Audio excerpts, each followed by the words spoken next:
Have you ever wondered what the biggest game changers in human history were? I mean, not just big events, but the truly earth-shattering shifts that rewired our entire existence. We're talking about moments that changed how we think, how we live, how we eat, and even what it means to be human. Well, if you look at the grand sweep of our story, it really boils down to four massive revolutions. These aren't just chapters in a history book. They're the fundamental operating systems that humanity has run on. From our humble beginnings as just one of several human species to our current, hyper-connected digital world, these four transitions are the pillars of our journey. So grab your metaphorical time machine because we're about to take a whirlwind tour through the moments that made us who we are today. This is the story of humanity's four great leaps forward. Our story begins around 70,000 years ago with what we call the cognitive revolution. Now, this wasn't about inventing a new tool or discovering a new food source. It was something far more profound happening inside our own minds. Homo sapiens suddenly developed the ability for complex language and abstract thought. But the real superpower? The ability to create and believe in fiction and shared myths. Think about it. A chimpanzee can warn its group, "Look out, a lion."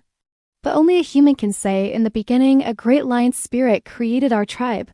This ability to believe in things that don't physically exist like gods, nations, laws, or even money was the secret sauce. It allowed us to cooperate in huge numbers. Before this, you couldn't get more than maybe 150 people to work together, because that's the limit of who you can personally know and trust. But with shared stories, thousands, even millions, of strangers could unite under a common flag, a common faith, or a common goal. This flexible, large-scale cooperation is what allowed Homo sapiens to outcompete other human species like the Neanderthals, spread across the entire planet and lay the groundwork for everything that was to come. It was the moment we went from just another clever ape to the storytellers who would one day inherit the earth. For tens of thousands of years after the cognitive revolution, we lived as nomadic hunter-gatherers. Life was a constant search for food, following the herds and the seasons. It was a successful strategy, but it had its limits. Then, around 10,000 BCE, everything changed again. This was the Neolithic Revolution or the Agricultural Revolution. Somewhere probably in the Fertile Crescent, a few human groups started experimenting. Instead of just gathering wild wheat, what if we planted the seeds ourselves? Instead of just hunting wild goats, what if we captured and bred them? This simple idea, the domestication of plants and animals, was arguably the most significant transition in our entire history. For the first time, we weren't just taking from nature. We were shaping it to our needs. This led to a food surplus. We could produce more food than we needed to eat that day. And that surplus changed everything. It meant we didn't have to move around anymore. We could build permanent settlements, which grew into villages, then towns, and eventually the world's first cities. With a stable food supply, our population exploded. And not everyone had to be a farmer anymore. This freed up people to become specialists, priests, soldiers, artisans, and rulers. This division of labor led to social hierarchies, running to keep track of grain stores, and the first complex states and civilizations. Life became more predictable, but also more complex and, for many, much harder. We traded the freedom of the hunt for the security of the harvest, and in doing so, we built the foundations of the world we still live in. Fast forward thousands of years past the rise and fall of countless empires. We arrive at our third major transition, the scientific and industrial revolution, kicking off around 1750. For millennia, progress had been slow and incremental. Then a new way of thinking took hold, the scientific method. Instead of relying on ancient texts or religious dogma, people started to believe in observation, experimentation, and questioning everything. This mindset, this willingness to admit ignorance and seek new knowledge, unlocked a torrent of discoveries. But the real revolution happened when this new science was paired with a new source of power. For all of history, our energy came from human muscle, animal muscle, wind, or water.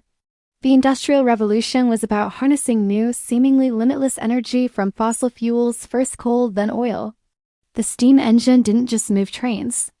It powered factories that could mass-produce goods on a scale previously unimaginable. This combination of scientific inquiry and fossil fuel energy led to an explosion of wealth, technology, and population. The world became connected like never before, with steamships and telegraphs shrinking vast distances. It created the modern world of cities, factories, and global trade. But it also came at a cost. It created new social problems, vast inequality, and began to alter our planet as climate and environment in ways we are only now starting to fully understand. This revolution gave humanity unprecedented power for both creation and destruction. And that brings us to the revolution we're all living through right now, the digital or information revolution. You could say its starting gun fired around 1991 with the public launch of the World Wide Web, but its roots go back to the invention of the transistor and the computer. This revolution is defined by a fundamental shift from the physical to the digital. It's not about harnessing energy to manipulate matter, like in the Industrial Revolution. It's about harnessing computation to manipulate information. The key ingredient is data, and the engine is the microprocessor. In a blink of an eye, geologically speaking, we've moved from a world of atoms to a world of bits. The result has been the instantaneous transmission of information across the globe. This has accelerated globalization to a degree that was once science fiction. It's completely transformed finance, commerce, entertainment, and how we communicate. Think about it, you are likely watching this on a device that has more computing power than all of NASA had when it sent humans to the moon.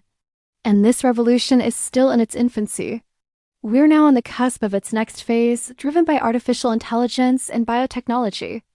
These technologies are raising profound new questions about what it means to be human, the future of work, and the very nature of consciousness. Unlike the previous revolutions, which took centuries or millennia to unfold, the digital revolution is happening at a blistering exponential pace. We are the first generations to navigate this new, digitally mediated reality, and the challenges and opportunities it presents are immense. So there you have it. 4 monumental shifts that define the human journey. The cognitive revolution gave us the power of shared stories and large-scale cooperation. The agricultural revolution gave us settled life, cities, and civilization by mastering food production. The scientific and industrial revolution gave us unimaginable power by unlocking new energy and a new way of thinking. And the digital revolution is now connecting us and transforming our reality through the power of information. Each revolution built upon the last, fundamentally rewriting the rules of human existence and creating a completely new world with new possibilities and new problems. Each one was a gamble, a leap into the unknown, and we are the inheritors of those leaps. As we stand here today in the midst of the fourth great transition, it's both thrilling and a little terrifying. The story of humanity is far from over. What do you think the next great revolution will be? What will define the next chapter in our incredible, unpredictable story? Let me know your thoughts in the comments below. Thanks so much for watching, and if you enjoyed this journey through time, be sure to like and subscribe for more. See you next time.